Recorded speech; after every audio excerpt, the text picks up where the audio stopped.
So hi guys, how you all doing today? Welcome back to my channel. My name is Chinyo of Julesta Glam. If it's your first time here with me, thank you so much for being here. And if you're already subscribed to my channel, you are awesomely, truly welcome. How are you all doing today? So today we're going to be talking about the P.Diddy saga. Listen, when this thing came out the first time with Cassie, I was blown away, but at that time I hadn't decided to, make a comeback to, social media. But the funny thing, when I saw that lawsuit from Cassie, I did not doubt for 1 second. Okay. I did not doubt for 1 second that Cassie was lying. I'm a 90s baby. And by virtue of that, I witnessed the Cassie and Diddy relationship. I saw it play out. And I was all types of uncomfortable. And, every time we saw Cassie, she was always lips sealed. She never spoke. And I was like, this is pretty weird. Anyway, Cassie was paid off in that lawsuit. Okay, now good. Now we're going to go to the matter at hand. As we are all aware, Homeland Security raided Puff Daddy's, mansion some weeks back. We hear different reasons why that happened. We've heard allegedly that it was to destroy evidence. We've also heard that allegedly it was supposed to be a show. Allegedly, we don't know exactly what is going on. But again,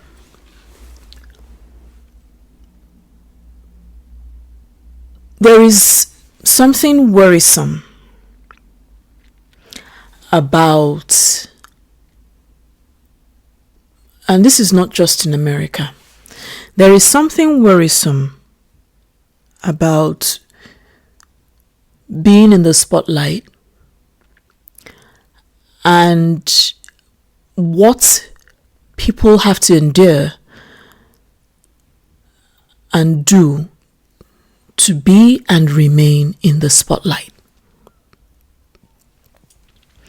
And why I say this is because a lot of people may think that this is only peculiar to the United States. It's not. This is also happening in Nigeria. There's a podcast I listen to. It's called The Honest Bunch. I'm going to see if I can find that particular episode. And there's a Nigerian actor. His name is Kunle Remi. And he actually talked about his ordeal at some time where when he began, he first started out as an actor, and while he was, looking for movie roles, I'm going to look for that video, and I'm going to put just a snippet of it here, so you guys can listen. Yeah, that one I don't understand.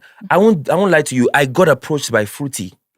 That's what you guys call it. Oh, not once, not twice, not thrice, not bruh. The not Fruity once. team. Oh, the Fruity. I got approached a couple of times. Gonna be approached. Quick gist.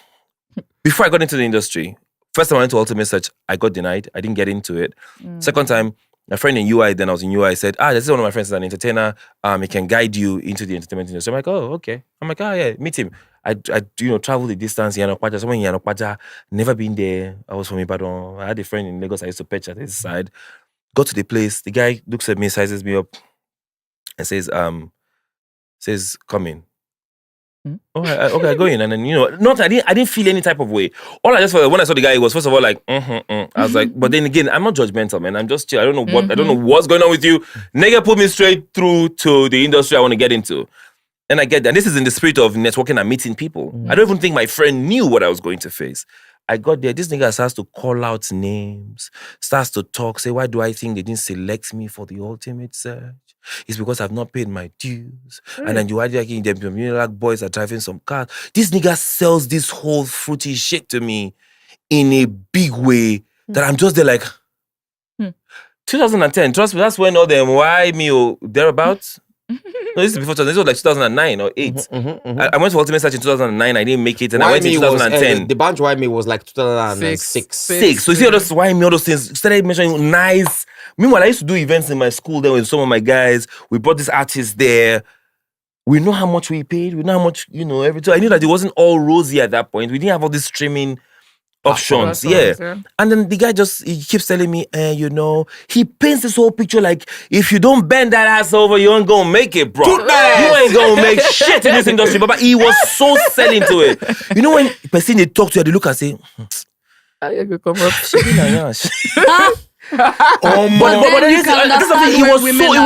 was sold. Now you get a guy. He was sold as gold. If a guy, imagine that this industry you will never make it. But then again, I'm from like that is the level where you unlock. Yeah, your greatness. That's what you are missing. Can I bust your head? I'm from a Christian background, not just a Christian background. I'm a believing. I know where I face. Now that's the only thing that God says kept me. Because the way this guy sold it, and because I wasn't desperate, but if you're saying this is the only way, and you're showing me pictures on your laptop of your pictures with all these guys, and you're saying this one, you think is other. Baba, he mentioned names that we all know. You can reach your turn now. Baba, he mentioned names that we all know. Mentioned you like boys. Mentioned received calls in front of me of like 3 guys that were meant to go somewhere. Yes, this guy did the whole 9 years, and I'm like, was he waiting for me? Yes, we spoke on the phone. He described his house to me. Now I now start sitting up and looking back at him. People are going to see like 4 guys come out and pin you down. That's not the sweetest part of this gist. The guy says, God. So I said, I've never been there. So I don't know what this fruity shit. I bend over. I don't get this memo. I don't know how you, I'm stuttering. The guy's like, okay, you know what? We step outside, we sit down. He leaves me for a bit, goes to do some shit. I think he left me to think. To think about it. To make that decision. I'm like, what the flip? Oh, I can't say, oh, no. And then I was modeling, right? I used to go for all these multiple modeling shows where I see a lot of people queue. I'm like, no wonder. They go, don't select you top 3. Next as you come, you go just see one guy who no did the audition, just be the lead of the commercial. He makes sense because that guy knows the orga because he's paid the dues. This thing made so much sense to me. Everything started to connect. I was like, man, this industry. Anyway, I can't do this now. I can't imagine myself, they bend. This guy comes downstairs with a candle and a jar of oil. What? And tells me I should, because he says I'm a virgin, I should put the candle in the oil as lubricant and make it go through. That after he will now come, check it, and then from there, he will now connect me. I should tell him my first month, I'll be driving the Benz. That I will touch some kind of money I've never touched. I say, look at you now, you're a hunk. Say I hold this candle, the guy, and he leaves me again and goes. The uncompleted bit, I hold the candle. Yeah, so thinking. I wish I could stand and show you this thing. I hold the candle. I try look my hands. I'm traumatized. I did you. When I said the guy fucked with my mind that I did this, drop this.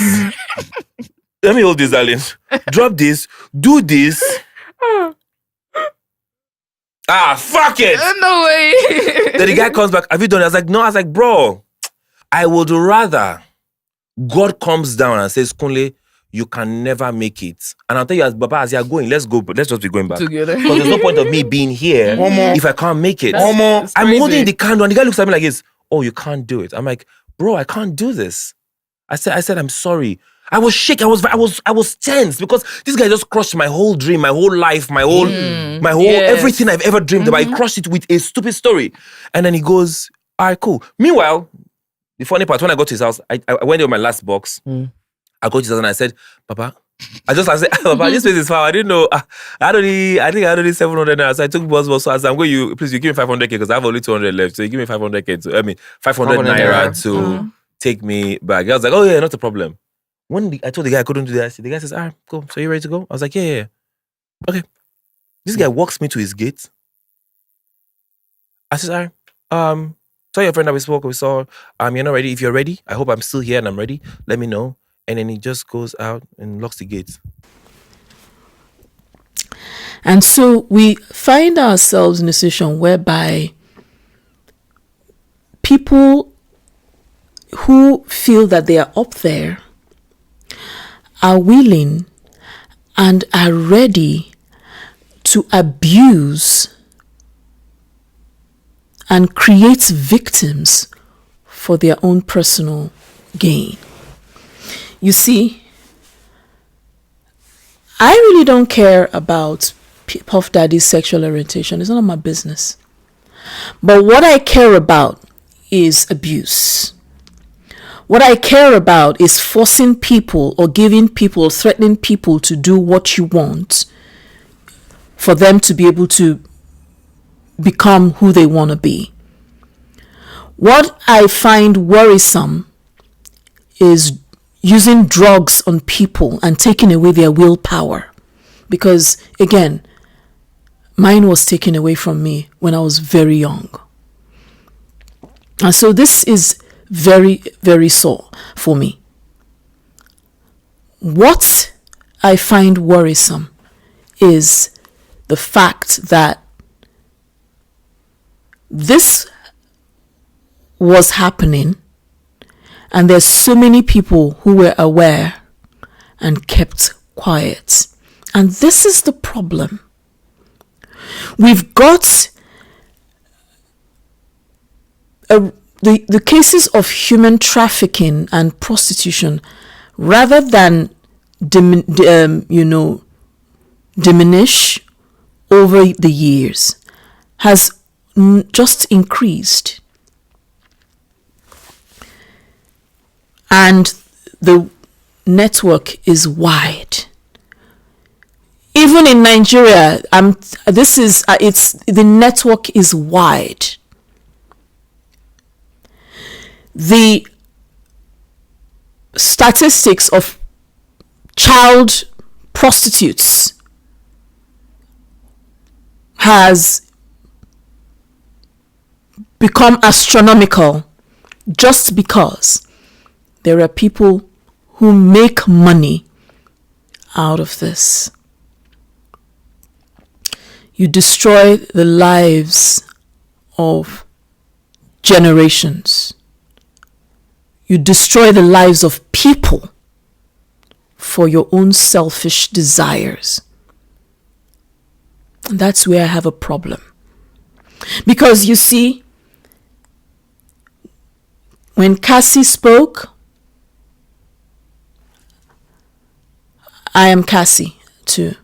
And there are so many Cassies out there.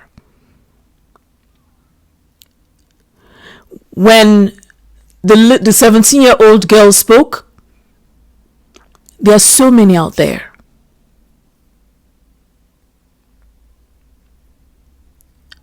People who take advantage of you just because you desire to be in the limelight. And this is something that is shameful because we have adults. And I'm not just speaking, when I use adults, I'm not talking about adults. I'm talking about senior people. When I'm talking about people who are in the ages of 60, 70 and above, who are partakers of this evil. We all saw how Harvey Weinstein went. Again, I'm going to be pointing fingers at Oprah, because Oprah was very quick to come for R. Kelly. Oprah was very quick to come for Michael Jackson. Meanwhile, they were friends when he was alive. Oprah was quick to do that. But till date, Oprah has not spoken anything and said anything about Harvey Weinstein. We have people who actually pander and aid and abet these crimes. Because let me understand and let me know how P. Diddy was able to flaunt this lifestyle and do it with aplomb, and nobody cared. He didn't even care. He had become so bold to be able to do what he wants to do. We've heard stories of people who talk about, even Cat said it. If we all listen to the Cat Williams podcast interview, Cat said it. Do you know how many times I turned down 50 million? Just because I didn't want to be there. He didn't want to have to be there. And you begin to ask the question, what emboldens this man? And how do people now have to be conscious of themselves when you are there? That means you're not a safe person. That means you're a dangerous individual. And so we see these play out today, where P. Diddy, again, we're hearing, some stories coming up, and we'll tackle all those ones in other videos. And so we are in a situation where allegations from both men and women are coming from all angles. The question I have, though, is, will Puff Daddy ever be arrested? My question is, will Puff Daddy ever be charged to court? My question is, will the victims get justice? Those are my questions. And on this note, guys, I would like you to leave your comments. Tell me what you think. Leave your comments in the comment section below. Do not fail to like, share, comment, and subscribe to my channel. And I'll see you guys in my next video. Have a wonderful, wonderful day. Bye.